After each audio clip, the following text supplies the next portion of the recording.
Alors bonjour à tous, aujourd'hui nous continuons notre lecture du catéchisme de l'Église catholique au travers du Compendium et nous en sommes rendus à la question numéro 474 qui est: quel devoir avons-nous envers le corps?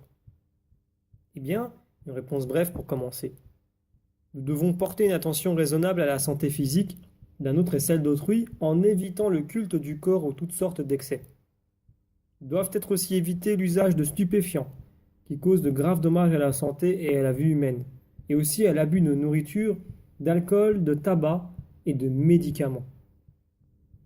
Alors, pour étayer ces propos, prenons les paragraphes de 1288 à 2291, qui nous disent ceci.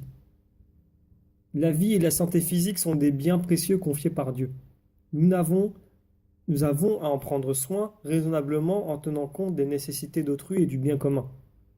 Le soin de la santé des citoyens requiert l'aide de la société pour obtenir les conditions d'existence qui permettent de grandir et d'atteindre la maturité. Nourriture et vêtements, habitat, soins de santé, enseignement de base, emploi, assistance sociale. Si la morale appelle au respect de la vie corporelle, elle ne fait pas de celle-ci une valeur absolue.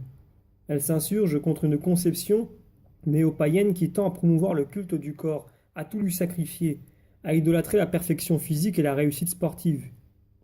Dans le choix sélectif qu'elle opère entre les forts et les faibles, une telle conception peut conduire à la perversion des rapports humains. La vertu de tempérance dispose à éviter toutes les sortes d'excès, l'abus de table, de l'alcool, du tabac et des médicaments.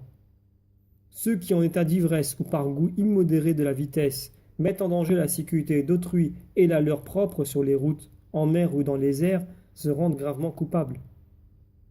L'usage de la drogue inflige de très graves destructions à la santé et à la vie humaine. En dehors d'indications strictement thérapeutiques, c'est une faute grave.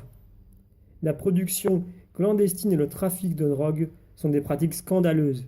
Elles constituent une coopération directe puisqu'ils incitent à des pratiques gravement contraires à la loi morale.